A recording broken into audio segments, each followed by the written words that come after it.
Welcome to unsolved mysteries. तो दोस्तों, आज की इस वीडियो में हम और आप मिलकर बात करने जा रहे हैं साल 2015 में आई कॉन्ट्रैक्टेड फेज 2 के बारे में बात करेंगे, जो कि सन 2013 कॉन्ट्रैक्टेड की सीक्वेंस है। और इस वीडियो में हम इसके फर्स्ट पार्ट की कहानी को यहाँ पर कंटिन्यू करते हुए इसके आगे की स्टोरी को जानने की कोशिश करेंगे। अगर आप सभी ने इसका फर्स्ट पार्ट अभी तक नहीं देखा है तो आप सभी को ऊपर फ्लैश हो रहे आई कार्ड में उस वीडियो का लिंक मिल जाएगा, जिसको आप सभी पहले जाकर उसको देख सकते हैं। अगर हम इस मूवी की रेटिंग्स के बारे में बात करें तो IMDb पर फेज 2 को मिले हैं 5.1 stars out of 10 and now rotten tomato पे इट्स 38% फ्रेश। तो अब बिना और टाइम वेस्ट किए चलते हैं डायरेक्ट वीडियो की तरफ।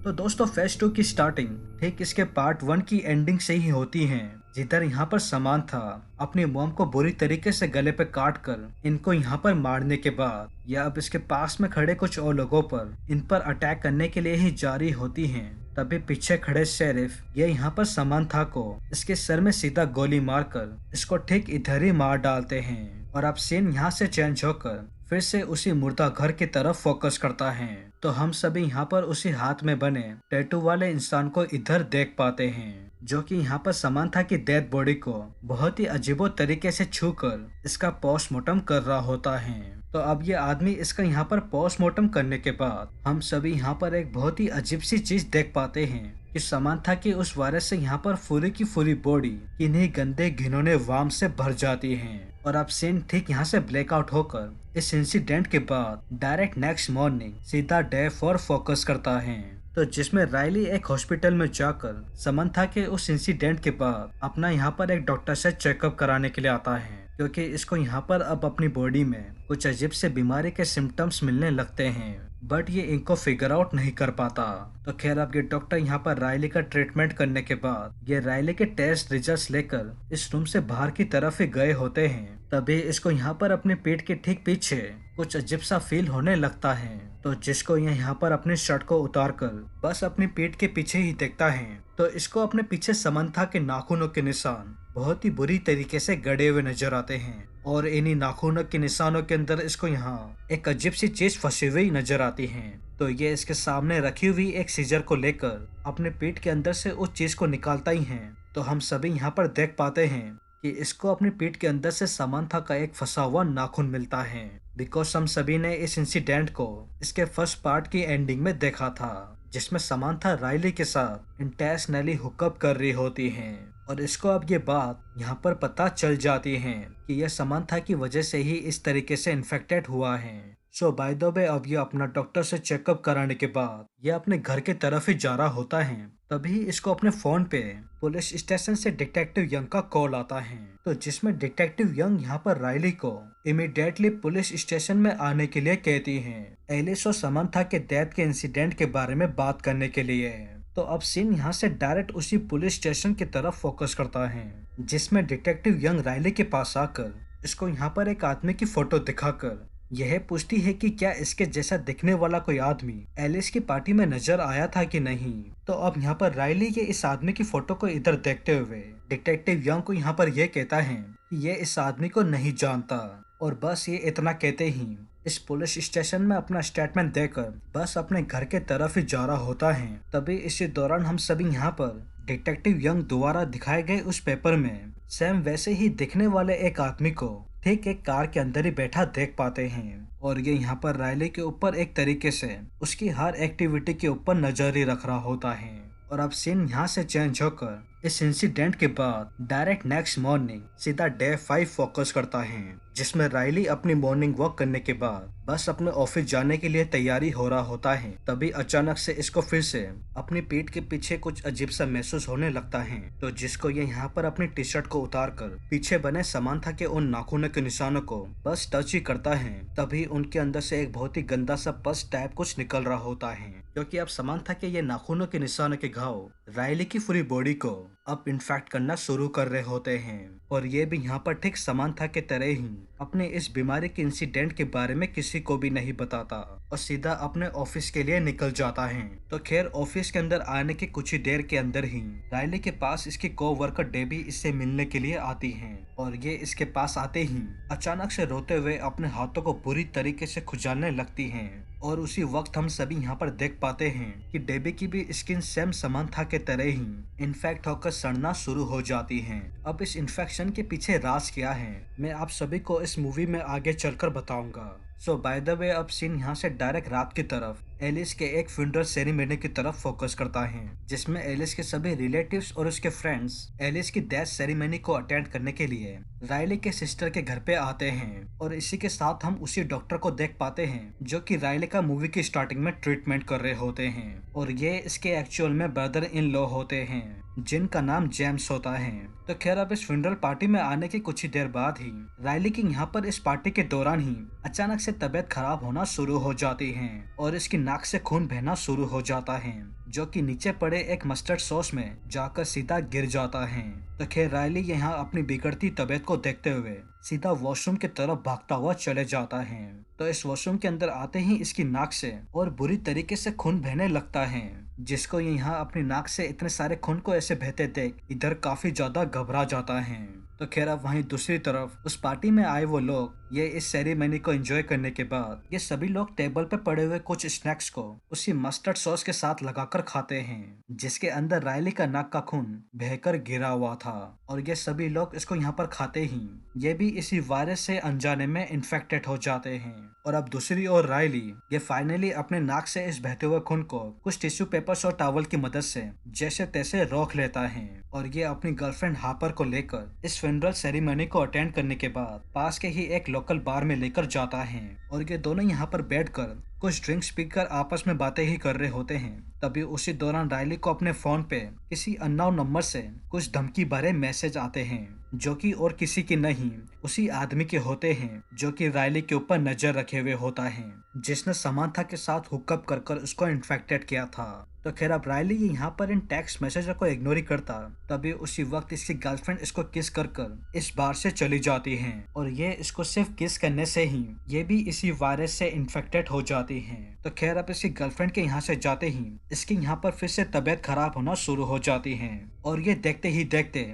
अचानक से बेहोश होकर फ्लोर पे नीचे गिर जाता है। और इसी दौरान हम सभी यहाँ पर उसी हाथ में बने टैटू वाले इंसान को इसी बार के अंदर देख पाते हैं जो कि ये रायली को इस बार में से उठाकर अपने घर की तरफ लेकर आता है और ये यहाँ पर रायली को उसी वायरस के बारे में बताता है। तो जिसमें इसका कहना होता है कि इसने समांथा को एक टाइफॉइड मेरी नाम का एक वायरस समांथा के साथ हुकअप करने के बाद इंजेक्शन से उसकी बॉडी के अंदर इंसर्ट किया था और उसके थ्रू वो वायरस अब तुम्हारे अंदर आ गया है। अब दोस्तों इसके मुंह से ये बात सुनते ही हम सभी के बीच में एक बात बहुत ही अच्छी तरीके से क्लियर हो गई है कि जिस वायरस को हम अब तक उस मुर्दा घर में पड़ी उस डेड बॉडी से आता हुआ समझ रहे थे वो एक्चुअल में उस डेड बॉडी से बिल्कुल भी नहीं आया था, बल्कि ये वायरस इस आदमी ने खुद अपने हाथों से बनाया था जो कि ये लड़कियों के साथ रेप किया कर उनके अंदर ये वायरस इंसर्ट करता था और उसी का एक रीजन समांथा और डेबी थी। तो खैर अब सीन यहाँ से चेंज होकर इस इंसिडेंट के बाद डे 6 नेक्स्ट मॉर्निंग फोकस करता है,